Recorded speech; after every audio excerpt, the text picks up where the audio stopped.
Muy bien, mis hermanos, les voy a explicar entonces la tarea que tenemos y voy a compartir con ustedes mi pantalla. Ustedes recibieron esta mañana este apunte de aquí, que tiene que ver con Perfectamente Libres, que era un material de escuela dominical que recibimos hace años en la iglesia, en el año 2015. Éramos jóvenes todavía. Entonces, lo que hice fue básicamente escribir esta introducción, pero aquí ustedes tienen la lectura de Calvino. Esto es el capítulo 2, el libro 2, capítulo 8.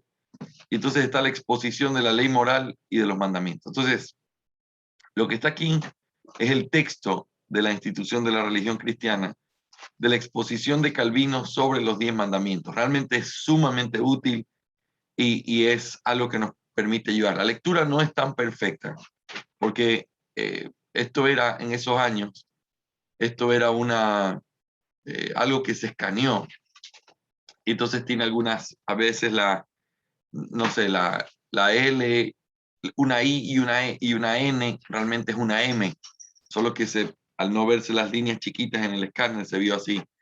Pero la tarea es el poder llenar todos los cuestionarios que ustedes tienen, todos los cuestionarios, y poder resolver, pensar juntamente con el material.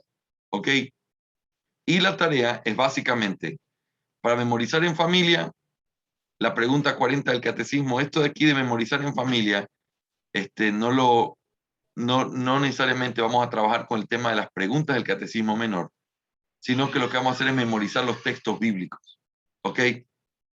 Son textos breves, no es algo muy largo, y cuando ya empieza la exposición de la ley, lo que nosotros encontramos es simplemente Éxodo 20 memorizado.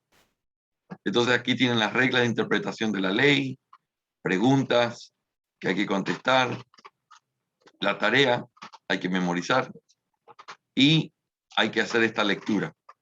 La lectura es las preguntas 99 del catecismo con algunas citas bíblicas. ¿Sí? Y así. ¿Ok?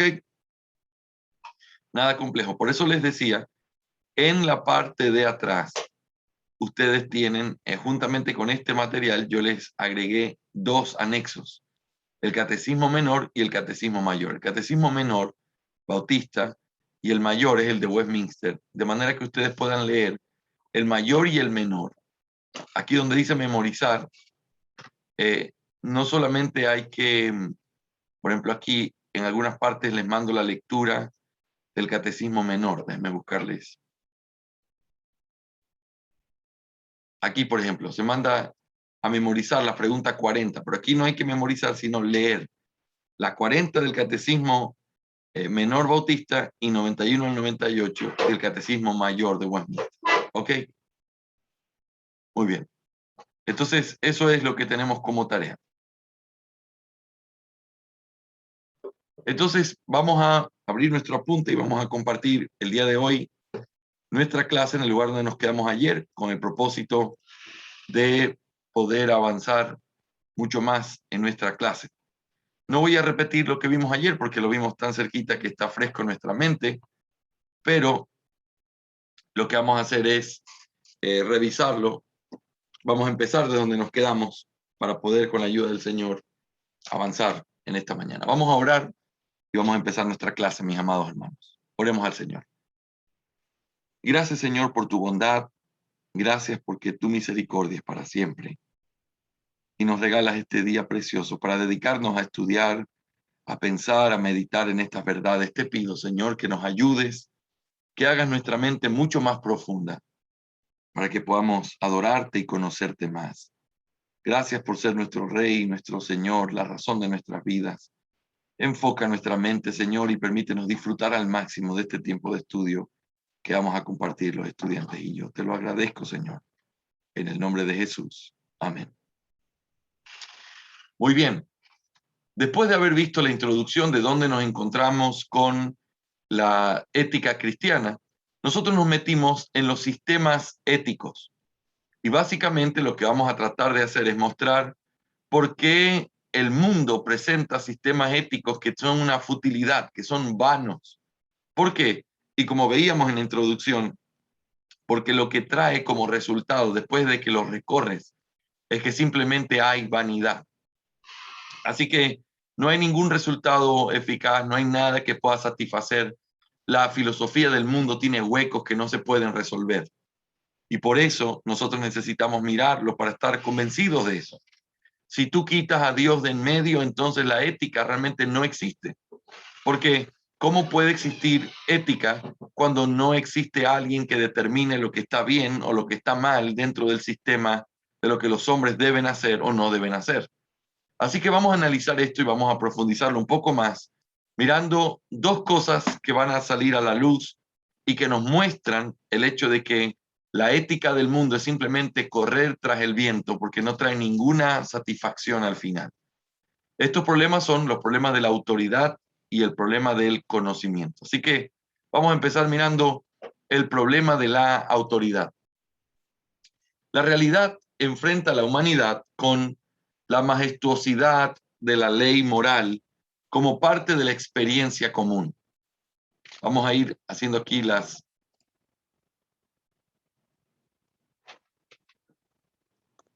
La realidad enfrenta a la humanidad con la majestuosidad de la ley moral como parte de la experiencia común. En la existencia humana existe un sentido universal del deber ser, es decir, de lo que cada hombre tiene que hacer, eso es el deber ser, de estar obligado a una exigencia externa. Nadie lo ha expresado con más claridad que Immanuel Kant. Él afirma, porque solo la ley implica el concepto de una necesidad incondicional que es objetiva y por lo tanto universalmente válida. Los mandatos son leyes que deben ser obedecidos, es decir, que deben ser cumplidos incluso cuando la inclinación se opone. Esto lo encontramos en la filosofía de Kant, la metafísica de la moral, en la página 165. En este inevitable sentido, experiencia, sentimientos de obligación absoluta hacia una autoridad externa y objetiva, es esto lo que caracteriza profundamente la existencia humana caída. El desafío flagrante a esta autoridad moral puede trastornar drásticamente la mente humana a través de un residuo psicológico, la culpa. Muchos de los que llenan nuestros hospitales psiquiátricos podrían atribuir su enfermedad a aquello que conocemos como la culpa. Otras experiencias humanas fundamentales, además de la culpa, manifiestan esta realidad. Las experiencias, por ejemplo, de miedo, de culpa, indignación moral e injusticia. Todo esto muestra el hecho de que hay un principio estándar externo al que el hombre naturalmente se somete. Noten esto. ¿Por qué todos los hombres tienen un aspecto o un pensamiento de injusticia? Ustedes han visto que la justicia o la injusticia es un asunto natural, no importa si son creyentes o inconversos. La injusticia es tan grande a veces que los hombres pueden llenarse de frustración por sentir que se está haciendo una injusticia sobre algún caso, ¿sí o no? Esta mañana yo veía un video que alguien había compartido de un hombre negro que había adoptado un niño blanco y una mujer los encuentra en el parque y comienza a hacer un problema diciendo que este hombre se lo estaba robando y hasta que no probaron que era así, para quedar en vergüenza en ese juicio que estaban haciendo de valores sin realmente entender nada. Ahora, esa mujer no tenía ninguna parte, ella pensó que este niño estaba sufriendo una injusticia. ¿Qué puede mover a una mujer que no teme a Dios, que no busca a Dios, que no le conoce, que no está interesada en la ley moral de Dios? ¿Qué podría moverla a ella a llamar a la policía y hacer todo un escándalo para tratar de proteger a ese niño? ¿Sabes qué es? Algo que está por encima de ella, fuera de ella, que la obliga naturalmente. ¿Me hago entender? Ese es el principio que está detrás de esto. Hay una realidad externa a la cual los hombres se someten. Hay una necesidad incondicional de algo que es objetivo, que te demanda cosas. Eso no es hablar de religión, eso es hablar de la naturaleza del hombre. Los filósofos inconversos lo han visto y nosotros lo podemos ver. ¿Por qué alguien pudiera sentir culpa? Ponte a pensar en eso. ¿Por qué pudiera sentir culpa? O cuando sientes que no hiciste lo que debías haber hecho, ¿sí o no? Pregunta, ¿y cómo sabe un inconverso que hay cosas que debía haber hecho y no las hizo? si no existiera una ley externa objetiva de la que él fuera consciente y a la que él está obligado.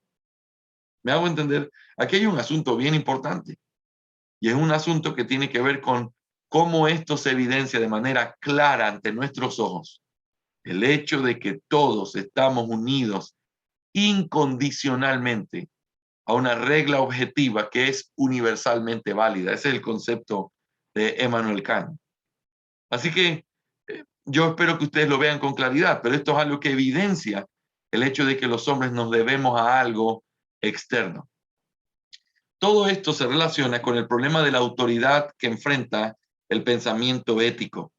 ¿Qué es lo que obliga tan absolutamente a la humanidad? ¿De dónde procede este deber ser objetivo? ¿De dónde sale? ¿Cuál es su naturaleza?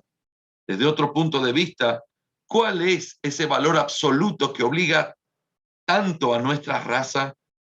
La falta de respuesta a esta pregunta frustra el pensamiento ético en su nivel más fundamental. Mis hermanos, si no podemos responder estas preguntas, ¿de dónde viene eso que obliga a la humanidad? ¿De dónde procede? ¿Cuál es su naturaleza? Si no lo puedes responder, tienes huecos en tu entendimiento filosófico de dónde viene la ética y por qué todos nos unimos a esa ética y por qué todos tenemos la responsabilidad de tener que hacer esto o aquello. ¿Por qué? La pregunta es ¿por qué? La respuesta va conectada a ese principio ético que solo la filosofía cristiana puede resolver. ¿Estoy siendo claro hasta aquí, mis hermanos? ¿Sí? Muy bien. Número 1, franquena en la ética. Uno espera con expectación cuando franquena, que quiere decir una ética sin metafísica, parece plantear esta precisa cuestión al final de su pequeño libro Ética.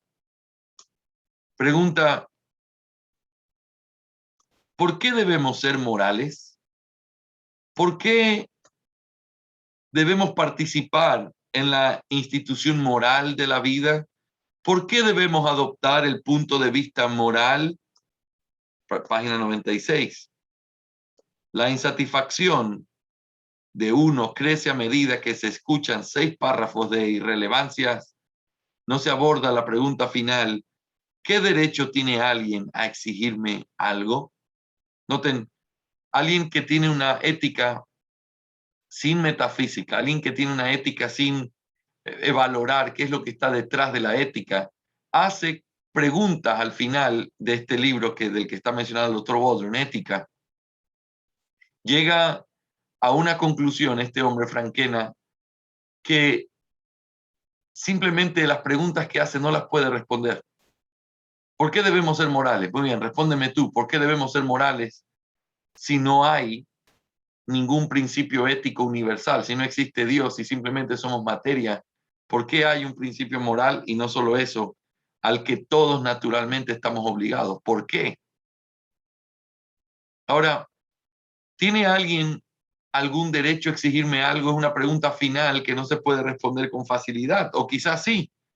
Las últimas palabras de Franquena en su libro Ética son: la moral está hecha para el hombre, no el hombre para la moral. Entonces, seguramente podemos responder que es extraño que la experiencia nos enfrente a una moral hecha para el hombre en forma de una demanda absoluta y externa sobre nosotros. La implicación lógica de esto, la afirmación final de Franquena, es que la última obligación del hombre, o la más suprema, es consigo mismo. Por supuesto, Franquena no puede decir esto porque desafía el carácter fundamental de la experiencia ética. Franquena lo que presenta o lo que plantea es que realmente no hay ninguna razón ni nadie que puede exigirnos nada, y la respuesta que él da es: la moral está hecha para el hombre, pero no el hombre para la moral. El hombre no tiene por qué rendirle cuentas a nadie, el hombre no tiene por qué pensar en un principio o cuadro moral como último o al cual se debe. Sin embargo, Nosotros tenemos que saber que hay una ética que es para el hombre y que es natural y que los hombres la ven y que los filósofos han hablado de eso. Dejando un poco a Frankena, pensemos en Nielsen, en esta ética sin Dios que él presenta. Frankena ilustra a alguien que adopte un enfoque de la ética que espera evitar la metafísica, un método popular pero desesperado, en opinión, es la opinión de este autor. Kay Nielsen es un hombre con una visión naturalista y atea del universo bien definida. Es decir, si Frankena decía, no hay nada a lo cual nosotros debemos rendirle pleitesía al final, ni nada a lo cual debemos sentirnos obligados en el sentido moral, este hombre, Nielsen, lo que hace es reconocer abiertamente su ateísmo. El universo no vino de ningún lado. Sin embargo, no le va mejor al enfrentarse al problema de la autoridad. Solo es más honesto a la hora de enfrentarse a su problema y exponer su solución.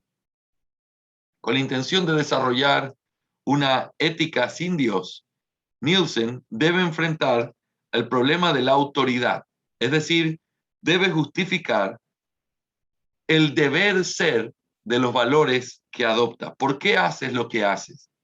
¿Por qué lo haces, Nielsen? Nielsen es lo suficientemente inteligente como para saber que, al menos en un universo naturalista, no se puede derivar el deber del ser.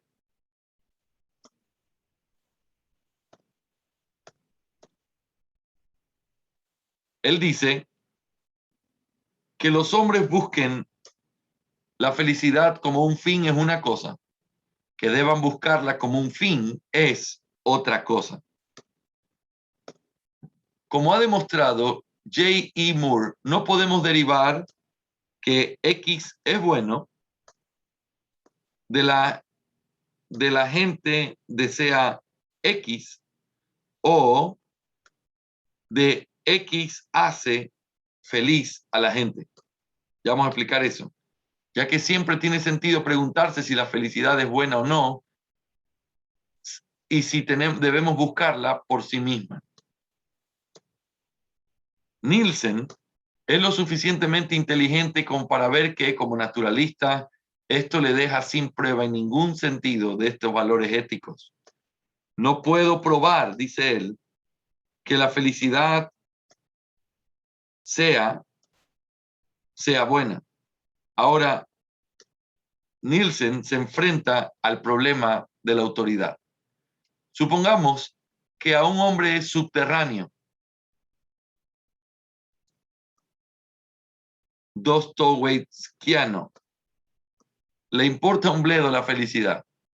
Supongamos que ni siquiera le importa el sufrimiento de los demás. ¿Cómo entonces se puede demostrar que está equivocado? Pero supongamos que a un hombre tampoco le importa a Dios ni hacer lo que él manda. ¿Cómo se puede demostrar que esa indiferencia hacia Dios es incorrecta? Si nos planteamos preguntas tan abstractas, podemos ver una característica crucial sobre la naturaleza de la moralidad. A veces, un agente moral puede llegar a un punto en el que no puede dar ninguna otra justificación a sus afirmaciones, sino que simplemente, por su propia decisión deliberada, debe resolver adoptar una determinada posición. Aquí las afirmaciones de los existencialistas tienen una auténtica relevancia. Llegamos a reconocer que, en última instancia, nada puede sustituir a una decisión o resolución.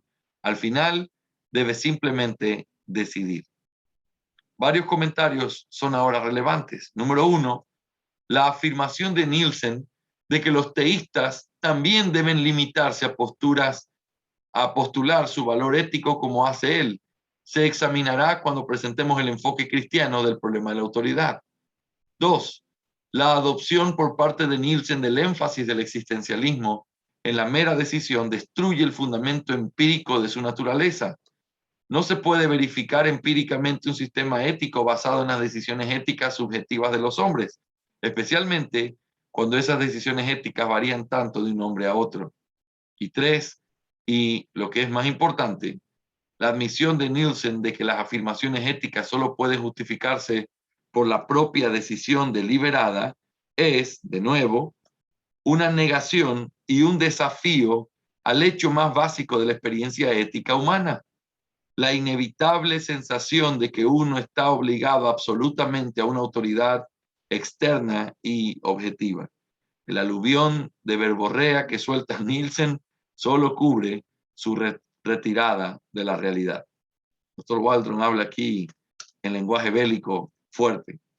Pero quiero que noten el punto o la diferencia entre Frankena. Frankena simplemente llega a una conclusión de que simplemente el hombre no está o no tiene por qué derivar su autoridad a nada.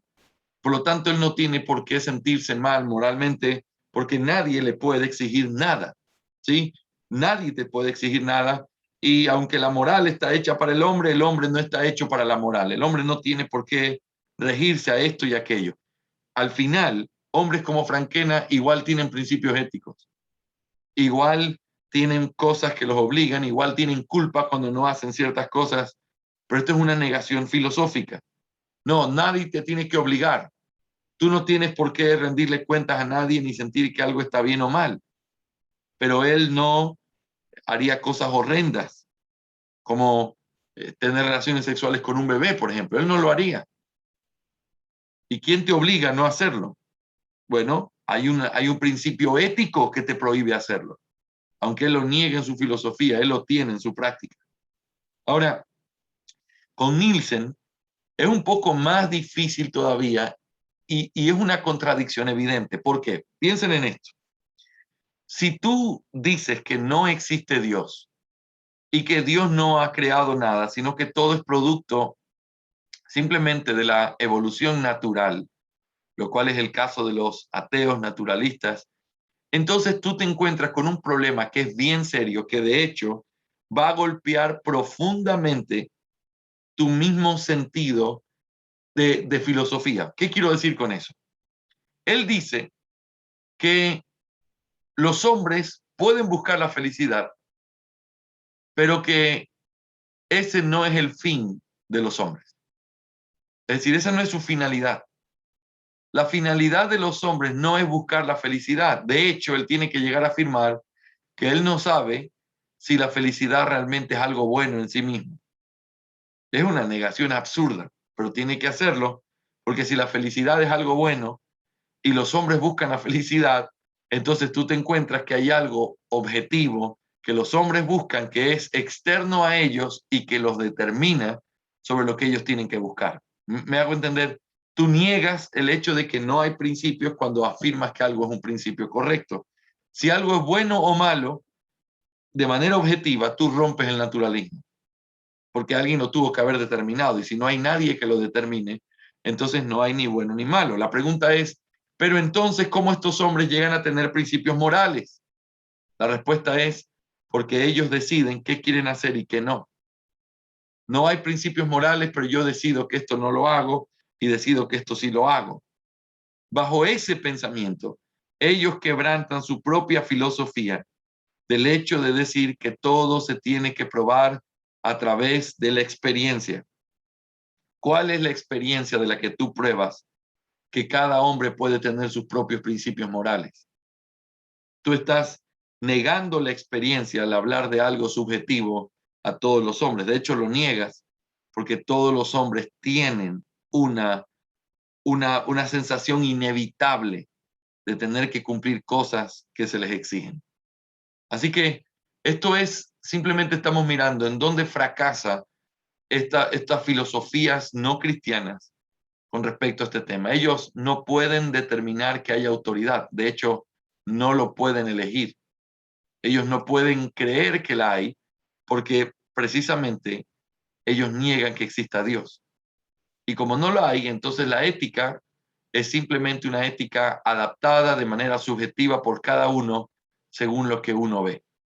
¿Sí? Ese es básicamente el punto que encontramos aquí. Mis hermanos, quiero saber si estamos claros un poco en lo que estamos mirando, simplemente mirando estas falacias. No nos interesa meternos en todo esto, simplemente mirar la superficie y entender esto es lo que ellos dicen, pero al final tiene huecos en su razonamiento. ¿Hay alguna pregunta hasta aquí, mis hermanos?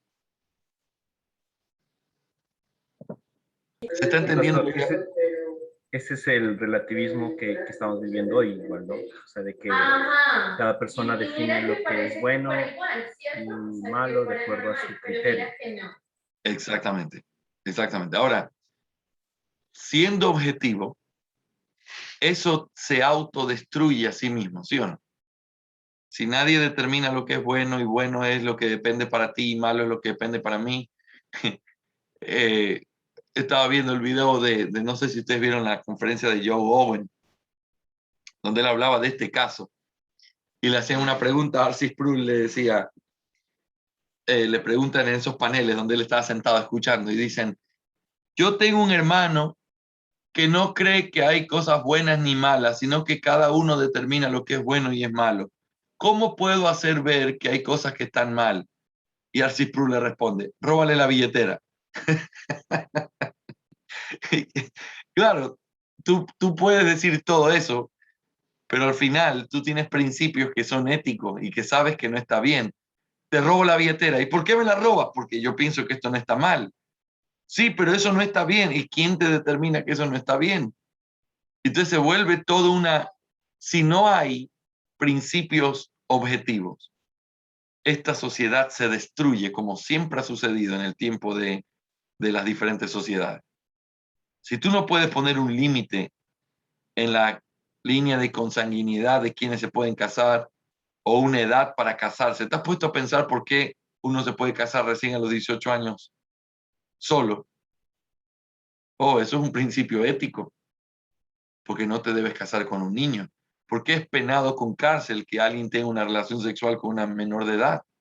Sea, aun cuando tuviera 17 años. ¿Sabes por qué? Porque hay un principio moral. Hay un principio moral que no es subjetivo y que todos lo podemos ver y decir, sí, yo no dejaría que mi hija se casara antes de los 18 años. De hecho, ni siquiera a los 18, sino cuando ella esté lista. Si a los 18 probablemente no esté lista, cuanto menos a una menor edad que esa. Entonces, son principios morales. La falacia es tratar de decir que hay ética sin Dios. Eso no existe. Porque si hay ética, debe ser una ética universal a la cual todos nos sujetamos de manera obligatoria y sin palabras. Es natural, es tácita. Pero si hay una ética sin Dios, entonces tú rompes el mismo principio. No hay una ética universal, entonces no es ética en ningún sentido, porque no es un principio que rija el comportamiento humano, simplemente es tan subjetivo que lo que para uno puede ser bueno, para el otro es malo, y lo importante es que cada uno respeta lo que cada uno quiere hacer. El problema es que nunca tus cosas las haces solo para ti. En el momento en que tú quieres casarte con una menor de edad, hay padres de esa menor edad que son afectados con tu decisión y entonces las decisiones afectan a otros. Por eso no puede haber una ética simplemente para mí. La ética tiene que ser un valor universal que nos obliga a todos y que es lo que constituye el buen vivir entre seres humanos. ¿Me hago entender?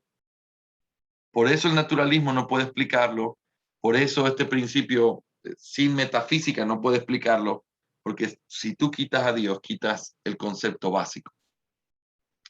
Veamos ahora a Moore, a J.E. Moore, en su Principia Ética. El utilitarismo proporciona una tercera ilustración de la incapacidad del pensamiento caído para hacer frente a la realidad ética.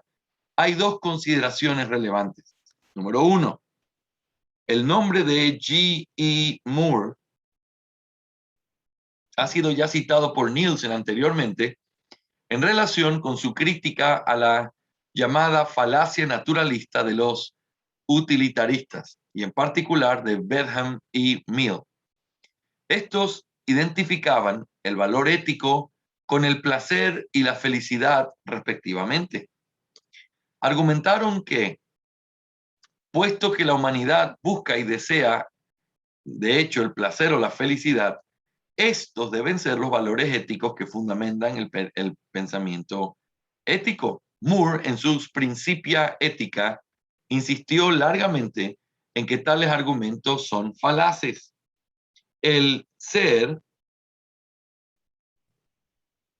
de la naturaleza nunca da lugar, lógicamente, al debe de la ética. ¿Ok? Otra vez vamos a repetir esto. El ser o la existencia de la naturaleza nunca da lugar, lógicamente, al debe de la ética. Así Moore, que es un utilitarista, muestra que Bentham y Mill no pueden justificar que se confiera el trono del deber ser ético ni al placer ni a la felicidad. Él decía, el ser de la naturaleza nunca da lugar lógica al debe de la ética. Claro, él niega la existencia de Dios. Como cristianos, José, ¿esto es una afirmación verdadera o falsa? El ser de la naturaleza nunca da lugar lógicamente al debe de la ética. ¿Qué crees tú? Eso es falso, Es falso. ¿Por qué crees que es falso? porque está en nosotros los mandamientos del Señor que nos obligan a hacer las cosas. Y fíjate, y porque somos lo que nosotros somos en nuestra esencia, creados a la imagen de Dios, inmediatamente te pone bajo la autoridad de aquel a cuya imagen fuiste hecho. ¿Sí o no? Nosotros venimos de Él. Su imagen fue puesta en nosotros. Por el hecho de ser imagen de Él, ya tenemos una responsabilidad ética para aquel que nos creó. Porque somos su imagen. Significa que debemos representarlo. Significa que Él establece los valores y los principios que tenemos que hacer. Por lo tanto, esta premisa de Moore es errónea y es la forma en la que él trata de negar lo que Bentham y Mill dicen. Dado que insiste en que es indefinible, es difícil abordar cualquier crítica convincente contra la entronización del bien por Moore como principio soberano del utilitarismo. Uno no puede, por la naturaleza del caso, aceptar o rechazar un Dios indefinido. Número 2. Otra observación más importante sobre el utilitarismo hedonista o eudaemonista nos devuelve a la realidad ética. Los utilitaristas, aunque de forma inconsistente se han esforzado por trascender la comprensión egoísta de su sistema, incluso concediendo cierta legitimidad a sus intentos, sus propios principios prohíben cualquier acción que sepan que puede dar lugar a un disgusto o infelicidad personal.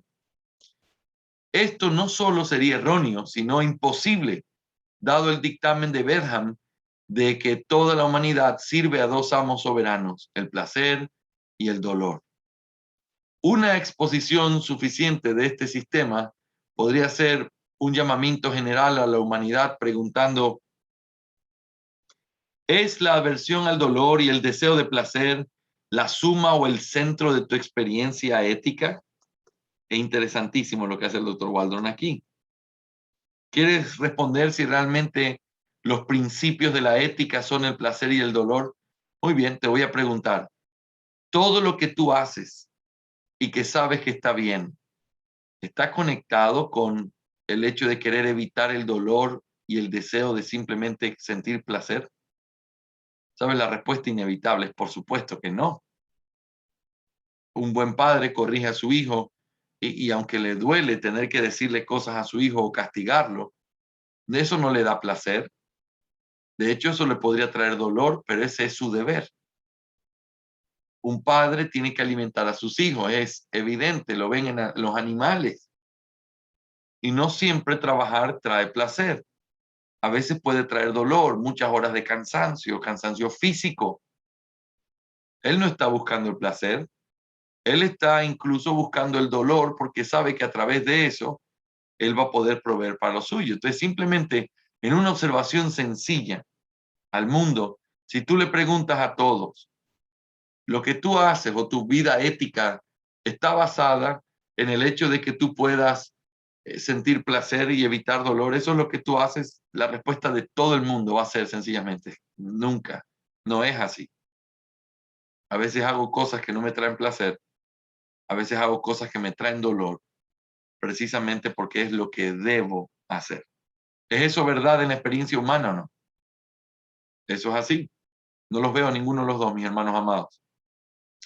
Ahí lo veo Oscarito. Nuestra confianza en tal llamamiento surge de la afirmación del carácter de la experiencia ética humana caída, expuesta inicialmente. Es la sensación de ser reclamado por una autoridad objetiva. Ninguna argucia verbal puede conciliar esta realidad con un sistema ético que tenga por principio constitutivo el mero placer o la felicidad personal. Subraya esa objeción al utilitarismo la simple realidad de que algunos seres humanos se han sentido obligados a sentir el dolor y la muerte y a renunciar así a todo el placer de esta vida por razones éticas. ¿Cómo ellos podrían explicar eso?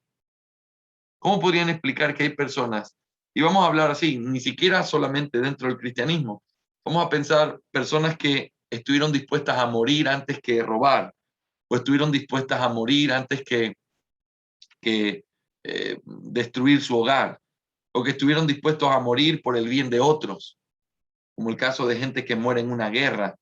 ¿Cómo ellos explican ese concepto? El hecho de morir o sufrir como algo que tú buscas con el propósito de cumplir los dictámenes éticos que hay en la vida de alguien. Tú no lo puedes explicar a menos que haya un conjunto de valores objetivos externos al hombre, los cuales obligan a todos los hombres. ¿Me hago entender? Muy bien. En cuarto lugar, Immanuel Kant, en Crítica de la razón práctica y otras obras sobre la teoría de la ética. Nuestra crítica al pensamiento ético caído nos lleva finalmente a Kant y al idealismo. Es aquí donde vamos a encontrarnos con un ético especulativo, con una ética especulativa que no desafía la realidad ética. No es fácil en una conferencia de este tamaño eludir el peligro de un tratamiento simplista de Kant. Ciertamente, es muy consciente del sentido de sujeción a la autoridad que caracteriza la experiencia ética humana. Ciertamente, parece postular Kant un ser supremo como la validación trascendental, la base de la realidad ética. Sin embargo, la idea de autonomía, de la voluntad como legisladora y legislador impregna su pensamiento. El hecho de que sea cual sea el lugar que ocupe el ser supremo en el sistema de Kant, solo entra en contacto con la realidad ética humana a través de la actividad libre y autónoma de la razón-voluntad humana. Por mucho que esto pueda sonar a veces como la idea cristiana de la revelación natural, es decir, la obra de la ley escrita en el corazón, es radicalmente otra. La revelación divina, cualquiera que sea, se opone siempre al hombre. La voluntad autónoma de Kant es solo el hombre mismo. En última instancia, el profundo respeto de Kant por la ley moral no es otra cosa que el respeto por la dignidad del hombre. Esto es muy interesante, ya lo vamos a mirar ahora. Miren lo que dice. Es fácil ver, a partir de lo que se acaba de decir, por qué atribuimos ciertas cualidades de dignidad sublime a la persona que cumple todos sus deberes, aunque pensamos que el concepto de deber implica siempre sujeción a la ley. No hay ninguna cualidad sublime en él en la medida en que esté sometido a la ley moral, pero sí en la medida en que es al mismo tiempo artífice de esa misma ley y por ello está sometido a ella. Nuestra propia voluntad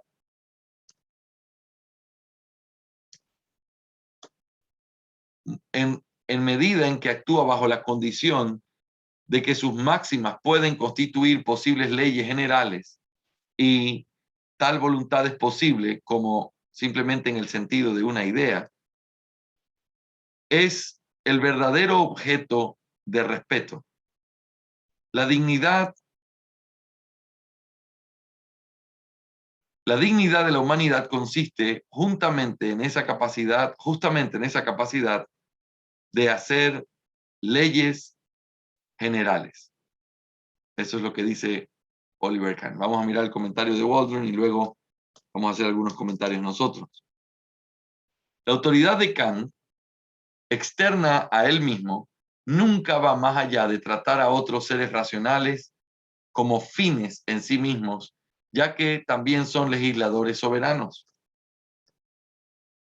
Todos los seres racionales se rigen, dice Kant, por la ley de cada uno, que cada uno debe tratarse a sí mismo y a todos los demás seres semejantes, nunca simplemente como medios, sino también como fines en sí mismos. Así, de nuevo, se hace evidente la inutilidad del pensamiento caído. Su experiencia de la dura realidad ética creada por Dios rompe el frágil tejido de sus especulaciones. ¿Cuál es el secreto de esta inutilidad? El hombre comienza sus estipulaciones éticas con la idea de su propia centralidad en el universo. Él será como Dios. Una y otra vez, este principio se manifiesta en su pensamiento. A pesar de sus mejores esfuerzos, nunca puede conciliarse con una experiencia ética que presente al hombre con una pretensión absoluta y externa sobre sí mismo. Así, ni la ética teleológica o moderna, con sus valores centrados en el hombre, ni el idealismo clásico, con su deificación práctica de la razón humana, pueden librarse de la inutilidad a la que les condena las palabras de Pablo. Son vanos y tienen resultados vanos. Lo que Oliver Kahn hace es una especie de la evidencia más grande que tenemos de alguien que tiene la revelación natural, pero que esa revelación pasa por un proceso erróneo al considerarla. ¿A qué nos referimos? Immanuel Kant permite, Oliver Kahn creo que era un arquero de Alemania hace años atrás.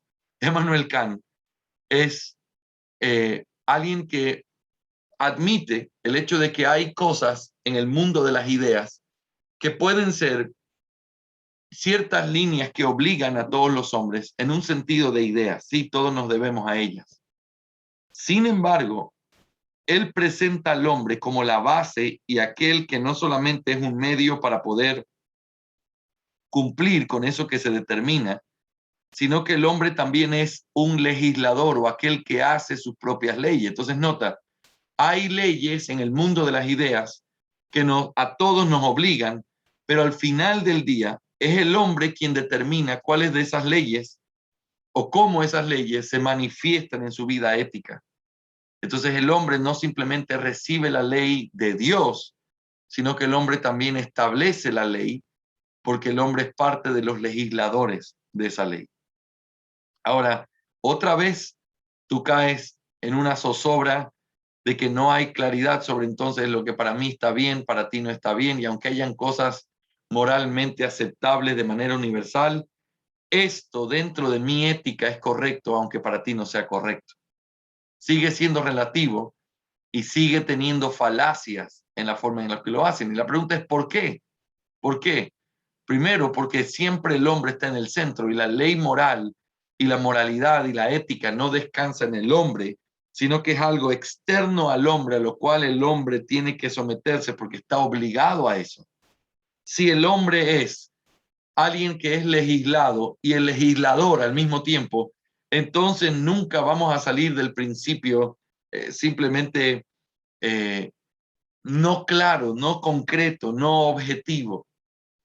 Si el hombre es legislador y legislado al mismo tiempo, entonces, aunque haya una ley moral que obliga a todos, sigue siendo el hombre quien determina qué cosas de esa ley son bien para mí y qué cosas no lo son.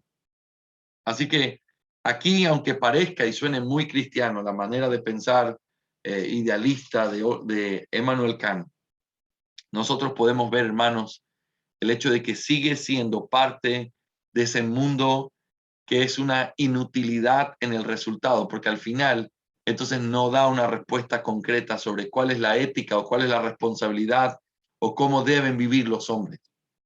Por eso es necesario que nosotros consideremos en esta mañana la alternativa cristiana. La afirmación de Kai Nielsen de que tanto los ateos como los cristianos se limitan a postular sin pruebas sus valores éticos últimos nos enfrenta al comenzar este enfoque cristiano del problema de la autoridad. Se sugieren varias refutaciones. Recuerden que Nielsen, en su espíritu naturalista, lo que él hace es decir que por el hecho de que no hay una ley moral universal, el hombre tiene que escoger por su propia decisión cuáles van a ser sus valores éticos. Así que la ética es, según Nielsen, algo que el hombre establece y en base a lo cual el hombre tiene que vivir. Si tú te pones a pensar, todo esto está tan sumergido en el mundo en que nosotros vivimos hoy. Mira, lo importante no es cuál es tu religión, lo importante es que seas sincero y vivas conforme a lo que dices creer. Esa es la religión que yo respeto, dice el mundo. Si tú eres budista, está bien, pero no hipócrita. Si tú eres Hare Krishna, está bien, pero no hipócrita. No lo hagas para que otros te vean, hazlo sinceramente. Y si lo haces sinceramente, entonces tú estás viviendo bien y yo admiro lo que haces, aunque no creo lo mismo que tú. ¿Te das cuenta? Es una aceptación de valores éticos y vivir conforme a esos valores éticos.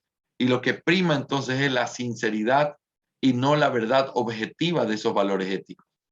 Tú puedes ser súper sincero y vivir en ciertos valores éticos que tú estableciste y tratar de cumplirlos al pie de la letra, y eso no hace que esos valores éticos sean los correctos.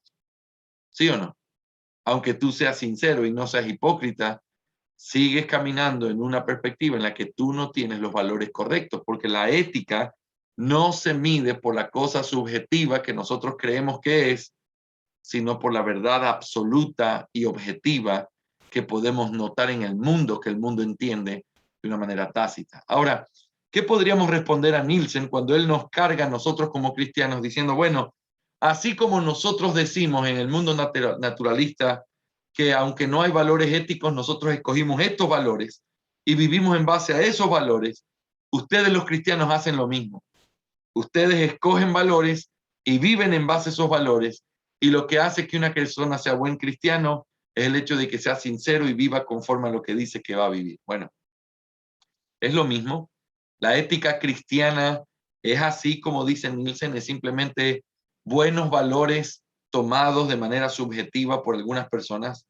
Por supuesto que la respuesta es no, y esto es algunas de las refutaciones que podemos hacerle al criterio de Nielsen. El postulado de Nielsen es inconsistente con su visión naturalista, abandonando como lo hace su metodología empírica por el existencialismo. Lo que él está diciendo no puede ser probado, no puede ser demostrado por la experiencia. De hecho, la experiencia de los hombres es tan distinta que si esto fuera verdad, no puede ser probado por la experiencia. O cada uno tiene su valor, sus valores, y cada uno escoge cómo vivir de verdad. ¿Y por qué las personas han escogido los mismos valores? ¿Y por qué hay ciertas personas que nunca habiéndose conocido viven bajo los mismos principios? ¿Por qué? La experiencia no lo puede probar. La experiencia prueba lo contrario. La experiencia prueba que hay cosas tácitas que simplemente los hombres aceptan aun cuando no se pongan de acuerdo. El postulado del cristianismo es, en cambio, coherente con su visión del mundo o su cosmovisión. La postulación de Nielsen de los valores éticos de la felicidad, la identidad propia, etc., están centrados en el hombre, por lo tanto, no coinciden con el carácter objetivo y autoritario de la realidad ética. Es justo aquí donde el problema de la autoridad se impone para el cristiano. Puede ser que Nielsen no pueda responder al hombre que pregunta, ¿por qué debo buscar la felicidad de la sociedad? Sin embargo, ¿puede el cristiano responder al hombre que dice, ¿por qué debo adoptar la voluntad de Dios como regla de vida? ¿Qué derecho tiene Dios a decirme lo que debo hacer? ¿Puede el cristianismo desde su perspectiva contestar estas preguntas o no? Nosotros podemos contestar estas preguntas. ¿Por qué debo adoptar la voluntad de Dios como regla de vida? ¿Podemos en nuestra visión cristiana responder esa pregunta o no? Por supuesto que sí. Porque Dios te creó. Porque Él es el bien final y moral de todas las cosas. Porque tú eres un reflejo de Él. Por lo tanto, la regla de tu vida es hacer lo que Él ha dicho. ¿Y cuál es el derecho que Dios tiene a decirme de qué debo hacer? Él es tu creador. Y Él es el creador de todas las cosas. ¿Ves? En nuestra cosmovisión tú lo puedes responder. Ahora, pregúntale eso a alguien que niega la existencia de Dios y que cree en un mundo que existió de manera atea y que simplemente a través de la evolución y de movimientos químicos llegamos a eso. Pregunta, ¿por qué debo buscar la felicidad de la sociedad? ¿Por qué? Porque es el bien común. ¿Y cómo tú determinas lo que está bien? ¿Y por qué debo buscar el bien común? ¿Quién lo determina? ¿Quién me dice lo que debo hacer? Ellos no son capaces de responder. Porque su filosofía ética tiene huecos por el hecho de ser una negación de lo que realmente estamos diciendo. Uno puede tener ganas de responder a estas preguntas diciendo, cuando le preguntan al cristiano, ¿por qué debemos vivir? Porque Dios te aplastará si no lo haces. Esa es una respuesta sencilla. Sin embargo, la respuesta lógica a tales preguntas señala al incrédulo la naturaleza de la relación en la que se encuentra la criatura con su creador. Ciertamente, el poder divino de juzgar al incrédulo es parte integral de esa relación, pero no es lo central que fundamenta la demanda divina sobre la obediencia humana. ¿Cuál es la categoría fundamental que describe con mayor precisión la demanda divina sobre el comportamiento humano? Cuando pensamos en cuestiones tan básicas como esta, es bueno recordar que nuestras respuestas serán necesariamente analógicas. Cualquiera que sea la categoría que mejor describa el fundamento más profundo de la pretensión divina, esa categoría será un análogo creado de la cosa en sí misma. Una alternativa atractiva es pensar en esta demanda en términos de deuda, gratitud o agradecimiento. Esta alternativa hace recaer la obligación humana en la bondad divina, ya que ha bendecido a sus criaturas y las ha obligado a la gratitud y las ha endeudado. Se podría acumular un impresionante conjunto de pruebas para demostrar que la obligación ética fundamental es la gratitud, la deuda humana con la bondad divina. El énfasis en la bondad divina en la creación, la centralidad de la gratitud en el camino evangélico de la salvación y varias otras afirmaciones bíblicas apoyarían esta tesis. Soy deudor, dice Pablo, y luego añade, no debáis a nadie nada, sino amaros los unos a los otros. Por muy cerca que esté esto del meollo de la cuestión, y ciertamente esta inextricable relación, en mi opinión, todavía no hemos llegado al fondo de la cuestión de la idea de la gratitud. Alguien podría decir, aunque con maldad, no veo nada en mi vida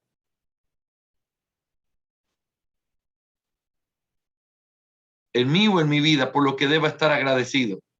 No pedí ser creado, de hecho, desearía no haberlo sido. Enfocado en el punto, en el asunto desde otro punto de vista, podemos preguntar, ¿este enfoque no convierte la beatitud humana en un aspecto esencial del valor ético? Si es así, ¿no pone esto en peligro la verdad supuestamente axiomática de que solo Dios posee el valor absoluto y es, por tanto, el único fundamento de la obligación ética? Si esto es cierto, hacer de la gratitud el fundamento último de la obligación ética no tiende a una ética centrada en el hombre, hedonista o eudaemonista. En el texto que encabeza este artículo, Pablo sugiere que hay una reivindicación divina que es más básica para el ser humano y que también termina más directamente en Dios mismo. Es lo que es ciertamente un texto crucial sobre la naturaleza última de la obligación ética humana. Pablo menciona el agradecimiento, pero le da solo una posición secundaria y subordinada.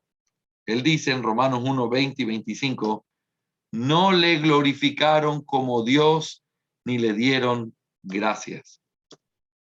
El contexto circundante apoya claramente la tesis de que glorificar a Dios es glorificarlo como creador y propietario de todas las cosas. Es la propiedad divina del hombre lo que fundamenta es el hecho de que el hombre es propiedad de Dios. Así se entiende mejor. Lo que fundamenta la obligación ética. Llámese señorío divino o soberanía divina, el hecho que se señala es que Dios ha hecho al hombre y por tanto es su dueño. El hombre es la criatura de Dios. Esta idea de posesión divina es la implicación ética más profunda o el significado de la relación creador-criatura. Ni el poder divino ni la bondad divina pueden estar divorciados de ella, pero la obligación ética para el hombre surge primero y más esencialmente del hecho de que es creado por Dios como posesión de Dios. No hace falta demostrar que la idea de Dios como creador y propietario de todas las cosas es el punto de partida de la revelación bíblica. Recordemos, por ejemplo, el pasaje del Génesis en el que Abraham reconoce la propiedad de Dios sobre todas las cosas y sobre sí mismo, pagando el diezmo del botín de la batalla al sacerdote de Dios, Melquisedec.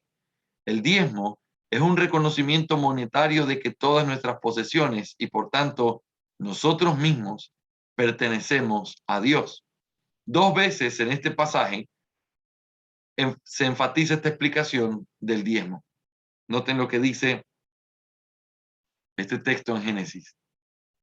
Y Melquisedec, rey de Salem, sacó pan y vino.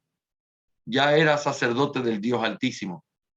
Lo bendijo y dijo, bendito sea Abraham del Dios Altísimo, poseedor del cielo y de la tierra, y bendito sea el Dios Altísimo que ha entregado a tus enemigos en tu mano. Y le dio la 10ª parte de todo. El rey de Sodoma dijo a Abraham, Señor, dame al pueblo y toma los bienes para ti. Abraham respondió al rey de Sodoma, he jurado al Señor Dios Altísimo, poseedor del cielo y de la tierra, que no tomaré ni un hilo, ni una correa de sandalia, ni nada de lo que es tuyo, por temor a que digas, he enriquecido a Abraham. No tomaré nada más que lo que hayan comido los jóvenes y la parte de los hombres que fueran conmigo. Aner, Escol y Mambré, que tomen su parte. El significado de la palabra hebrea traducida como poseedor o el dueño de este pasaje es comprador. De este modo, viene a significar propietario o poseedor. Génesis, miren todos estos pasajes donde se habla del Señor como ese propietario o poseedor. Génesis 25:10. El campo que Abraham compró a los hijos de Ed, fue allí enterrado Abraham con Sara, su mujer. Esto es la expresión de la palabra compró, que se utiliza aquí para hablar del poseedor o el que compra. Hablando de Dios, aquí se lo usa en el lenguaje común, mostrando cómo esto tiene que ver con propietario. Génesis 33:19. Compró el terreno donde había acampado de la mano de los hijos de Amor. Nota, compró significa que Abraham se hizo dueño de esa tierra. La misma palabra que poseedor del cielo y de la tierra, aquel que compró. Aquí hablando de Dios y aquí en el sentido común hablando de Abraham o de cualquier hombre. Génesis 39:1. Aquí, perdón, está hablando, si no me equivoco, de Jacob. José había llevado a Egipto y Potifar, un oficial egipcio de Faraón, capital de la guarda, lo compró a los ismaelitas. ¿Ves? José fue comprado por Potifar. Comprado significa que vino a ser la propiedad de Potifar. Y así nosotros encontramos esos ejemplos.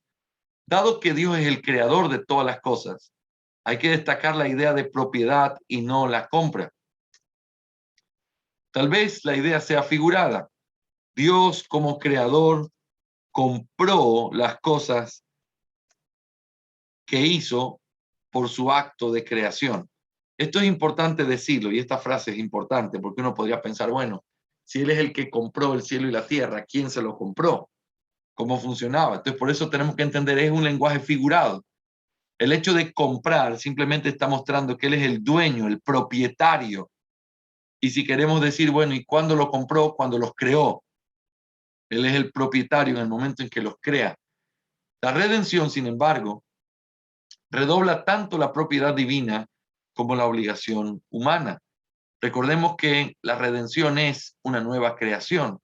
Éxodo 19, 4 al 6, hace que este pensamiento sea central. Vosotros mismos habéis visto lo que he hecho con Egipto y cómo os he llevado en alas de águila y os he traído a mí. Ahora, si me obedecéis plenamente y guardáis mi pacto, seréis entre todas las naciones mi tesoro. Aunque toda la tierra es mía, vosotros seréis para mí un reino de sacerdotes y una nación santa. Ustedes ven ahí el énfasis de la propiedad de Dios. Las ceremonias relacionadas con el primogénito hacen repetidamente el punto de que aunque toda la tierra es del Señor por creación, Israel es especialmente del Señor por la nueva creación de la redención.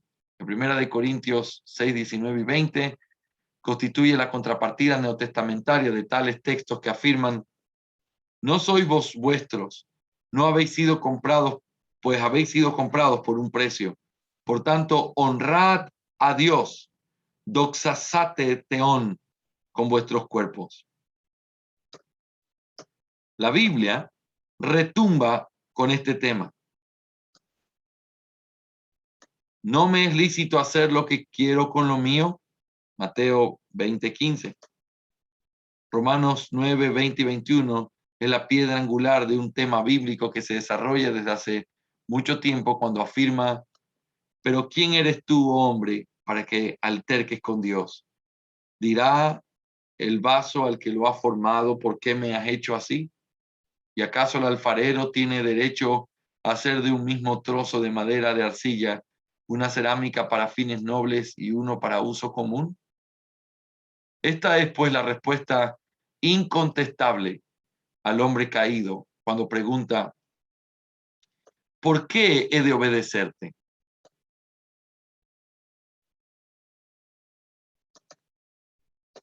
Es simplemente esto: toda la tierra es mía, tú eres mío, yo te traje a la existencia, yo te hice, me es lícito hacer lo que quiera con lo mío. Esto es la destrucción de la pretensión del hombre caído de tener autonomía o valor infinito o ser un fin en sí mismo. Es una posesión ajena. Solo posee valor en la medida en que Dios lo valora.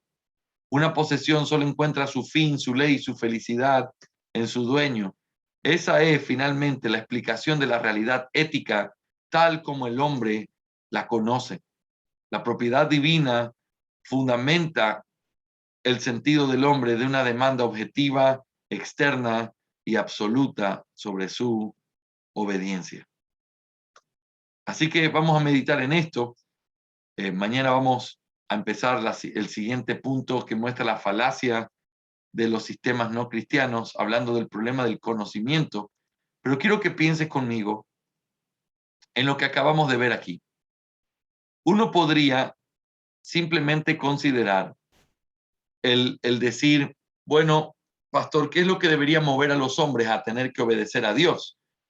Bueno, la gratitud. Mira todo lo que Dios ha hecho. Mira cómo Dios ha hecho esto, te ha creado, te ha hecho lo de aquí, lo de allá. Y entonces pareciera que lo que se enfatiza como la razón por la cual nosotros deberíamos dedicar toda nuestra obediencia a los principios éticos que Dios estableció, pareciera que tuvieran que ver con la bondad de Dios. Sin embargo, aunque este es un principio bíblico, hermanos amados, hay un principio muy importante aquí. Y ese principio es que no es la bondad de Dios. La bondad de Dios es algo ciertamente importante, pero es algo secundario a lo que realmente es la razón por la cual el hombre le debe esa obediencia a Dios. Y es por el hecho de que Dios es su dueño. Y el hecho de que Dios sea su dueño, el hombre tenga o no tenga gratitud, quiera o no quiera agradecer, el hombre sigue estando obligado por Dios a esos principios morales y éticos. Ahora, piensen en esto, era inevitable para mí recordar lo que prediqué el día domingo en nuestro sermón. Cómo se manda el hecho de que Israel tenía que pagar un rescate por su vida, la vida de cada uno, ¿se acuerdan? Ahora, piensen en esto. ¿Por qué pagar un rescate? ¿De dónde viene esa demanda? Es, aun si ellos hubieran sido un pueblo perfecto y sin pecado, esa demanda viene de aquel que les da la vida y que demanda de ellos lo que él quiera porque es su dueño. Pero piensa en esto. El hecho de Dios mandarles que hagan eso, Dios lo está haciendo en la autoridad que él tiene. Ahora piensa conmigo. Por el hecho de haber sido creados, nosotros tenemos la responsabilidad de pagar un precio delante de Dios por nuestra vigencia o nuestra continuidad en el mundo. Pero piensa conmigo también. ¿Qué pasa con los creyentes? ¿Qué pasa contigo y conmigo? Nosotros tenemos todavía una doble responsabilidad porque al mundo Dios lo compró, por decir así, en la creación. Pero a nosotros nos volvió a comprar a través de la redención. Y cuando Él dice, mío eres tú, no solamente es el sentido de identidad, no solamente es el sentido de que tenemos en Él nuestro hogar, no solamente es el sentido de que tenemos un Padre, sino que tenemos aquel que tiene el derecho y la autoridad de mandarnos. Y nosotros tenemos una doble responsabilidad moral de tener que obedecer. ¿Sabes? Tu responsabilidad moral es un asunto importantísimo que nunca debes ponerlo de una manera pequeña. Todo tipo de tentación sexual que pudiéramos tener como hombres, todo tipo de llamamiento a pecar con nuestros labios, con nuestro orgullo, con olvidarnos de Dios, con ser insensibles, todo eso está regulado por un Dios que nos ordena tener que ser de cierta manera y nosotros estamos obligados a ser de esa manera. ¿Por qué tenemos que tener principios éticos?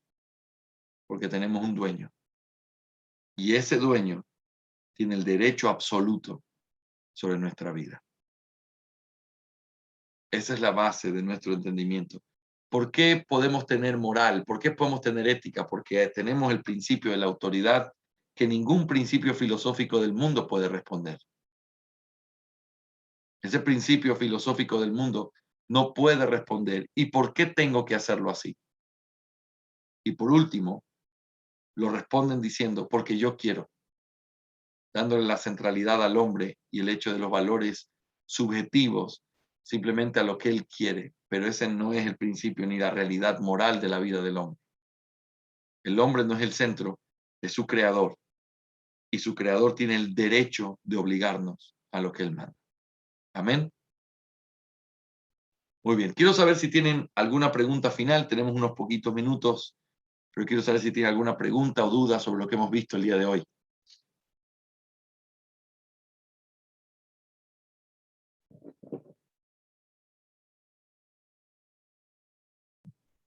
¿Está claro o está algo que quizás no quedó tan claro, mis hermanos?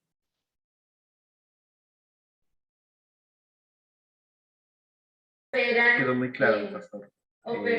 Solamente poder concluir de que todas las respuestas objetivas se encuentran en el cristianismo, ¿no? O sea, no en la filosofía ni en el pensamiento del hombre, sino el cristianismo tiene todas las respuestas para todas las cosas que tienen que ver aún con la creación y en este caso con la moral del hombre, ¿no?